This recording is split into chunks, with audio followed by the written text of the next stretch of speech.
দেখেন, আহ, এটা এটা ইরানের নেতারাই বলছেন যে আমরা রিসেন্টলি 4বার আমেরিকার তরফ থেকে বড় ধরনের মানে আমরা মানে আমরা একটা প্রতারণার শিকার হয়েছি, মানে আমাদেরকে ধোঁকা দেওয়া হয়েছে 4বার।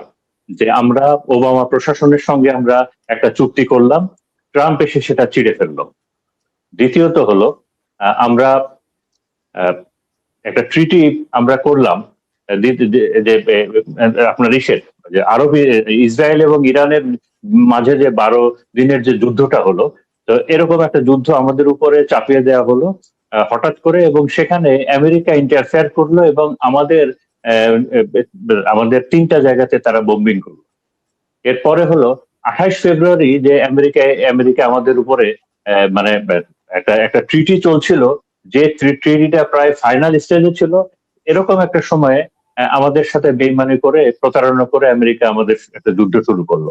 একই সাথে মানে ফোর্থ টাইমে চতুর্থ মানে কথাটা বলছে যে এখন তো একটা সিজফায়ার চলছে, এবং এই সিজফায়ারটা তো প্রেসিডেন্ট ট্রাম্প নিজেই ঘোষণা করেছেন। এই সিজফায়ারের ভিতরে ইসরায়েলও ওদিকে লেবাননে অ্যাটাক করে যাচ্ছে, আর আমেরিকা নতুন করে ইরানের 3টা জায়গায় অ্যাটাক করে বসলো। যে বলে যে এটা দেখেন আমরা বারবার আমেরিকার কাছ থেকে আমরা প্রতারণার শিকার হচ্ছি। তো এই কারণেই ইরান বারবার বলছে যে এই যে চুক্তি যেটাই হবে, এটা যেন এই যুদ্ধ বন্ধ এবং এইটার একটা পার্মানেন্ট শেপ থাকে, এবং ওই গ্যারান্টার হিসাবে ওয়ার্ল্ডের বড় বড় দেশগুলা প্রতিষ্ঠানগুলো থাকে, যেখানে চায়না, রাশিয়া, ইউরোপ কিংবা জাতিসংঘ এরকম। ইরান এই গ্যারান্টি গুলা চাচ্ছে। এর সাথে আমি যেটা আমার ব্যক্তিগত মতামত, এটা আমার আমার যে যে মানে আপনার এই যে যুদ্ধের মাঝেও তো আলাপ আলোচনা চলছে, দুই দেশের ভিতরে আলাপ আলোচনা চলছে, আলাপ আলোচনা চলছে।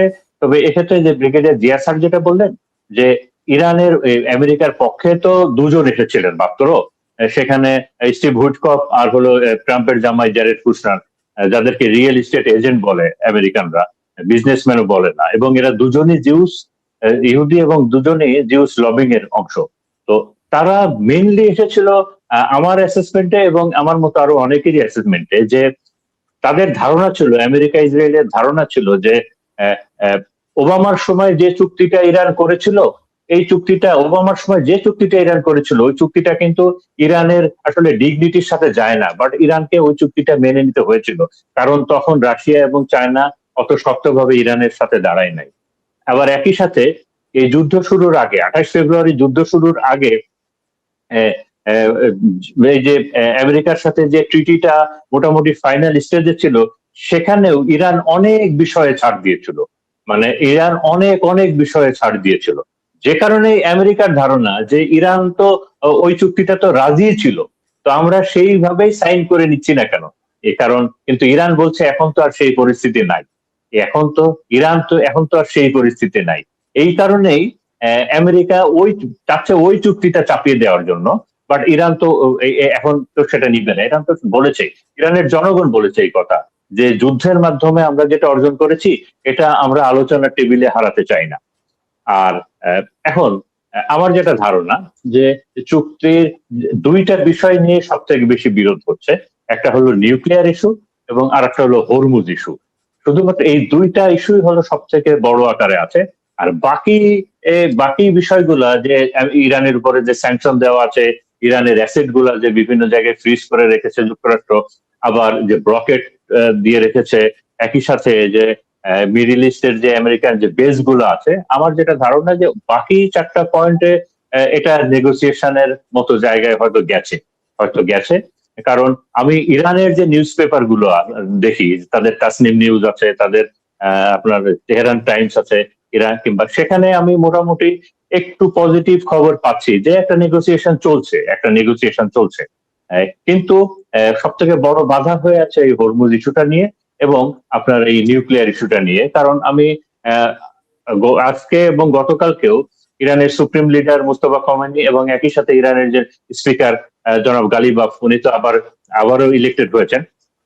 তো তারা কিন্তু বলেছেন যে না, নিউক্লিয়ার ইস্যুটা নিয়ে আমরা এখন আলোচনা টেবিলে বসবো না, নিউক্লিয়ার ইস্যুটা আমরা এখন আলোচনা টেবিলে বসবো না, এটা এই ইস্যুটা নিয়ে আমরা এখন কথা বলতে চাই না। তো এটা আছে, এই বিষয়টা আছে। তো এখন একই সাথে আহ, সবাই চায়, কিন্তু আপনি যদি ওয়ার্ল্ড এর পলিটিক্সটা যদি এখন খেয়াল করেন, সবাই কিন্তু ইরানের সাথে সমঝোতা করে চলতে চাচ্ছে। আমেরিকার এলাই যারা আছে, ইউরোপ বলি, জাপান, কোরিয়া, ইন্ডিয়া, তারপরে আপনার অস্ট্রেলিয়া থেকে শুরু করে সব দেশগুলোই চাচ্ছে যে ইরানের সাথে সমঝোতা করে ইরানের টার্মস কন্ডিশন মেনেই তারা হরমুজ ব্যবহার করতে চাচ্ছে। তো তার মানে সারা বিশ্ব আমেরিকা এবং ইসরায়েল বাদে সারা বিশ্ব কিন্তু ইরানের টার্মস কন্ডিশন মেনেই সম্পর্ক স্বাভাবিক করতে চাচ্ছে এবং তেলের ফ্লোটা নর্মাল করতে চাচ্ছে, যেখানে বাধা দিচ্ছে হলো ইসরায়েল এবং আমেরিকা।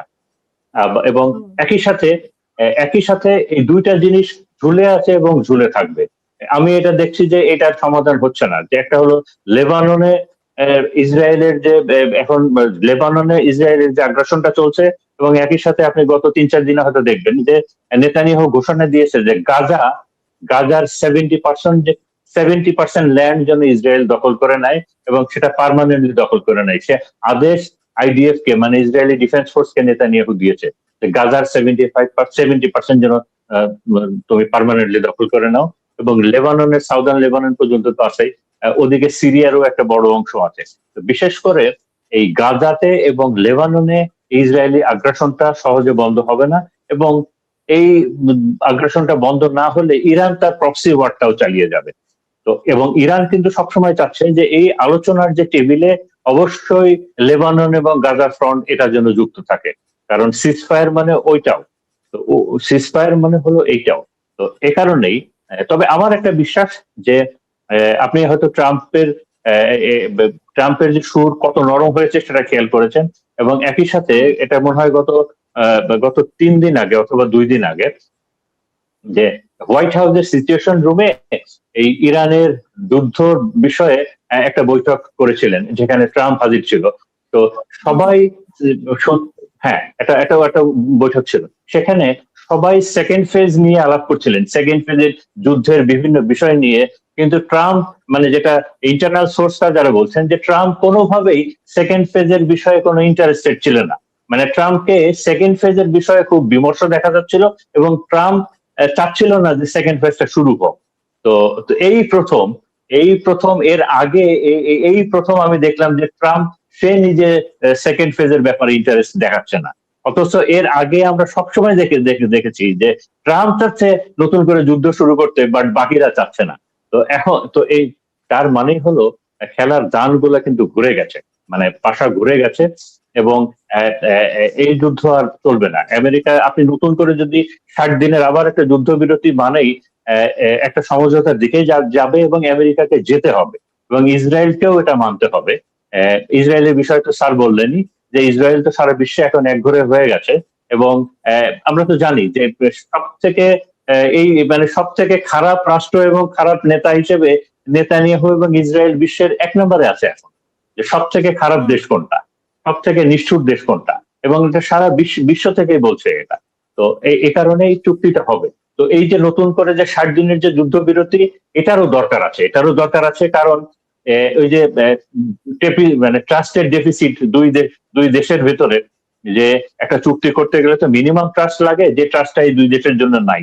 আমি তো বলেছি যে সবাই, এই ইসরায়েল, ইরান এবং আমেরিকা, এরা একজন আরেকজনকে এক্সিস্টেন্সিয়াল, মানে অস্তিত্বের জন্য হুমকি মনে করে। ইরান ইসরায়েলকে তার অস্তিত্বের জন্য হুমকি মনে করে, আমেরিকাকে তার অস্তিত্বের জন্য হুমকি মনে করে, একই সাথে ইসরায়েলও ইরানকে তার অস্তিত্বের জন্য হুমকি মনে করে। তো এরকম একটা দেশের দুইটা পক্ষের এরকম একটা জটিল পরিস্থিতিতে একটা চুক্তিতে অনেক সময় লাগে। তো যেহেতু আবার 60 দিনের একটা যুদ্ধবিরতির কথা আমরা শুনছি, তার মানে আমি ধরে নিচ্ছি যে একটা আলোচনা চলছে, এবং একটা যুদ্ধ নতুন করে শুরু হবে না। তবে যুদ্ধ যদি নতুন করে শুরু হয়, তবে আমার ধারণা বিশেষ করে 2-3টা দেশের অনেক অনেক বড় ক্ষতি হবে। একটা হলো ইসরায়েল, আরব আমিরাত এবং বাহরাইন। এই 3টা দেশের অনেক বড় ক্ষতি হবে, এবং ইরান যুদ্ধে চালিয়ে যাবে। ইরানের হারানোর কিছু নাই। ইরানের ক্ষতি হয়েছে এবং ক্ষতি হচ্ছে এই যুদ্ধ বিরতির জন্য। যুদ্ধ যদি চলমান থাকতো তাহলে ইরান জয়ী হতো, এবং ইরানের জন্য আরো সুবিধা হতো। তো এটা বলে আমি শেষ করলাম।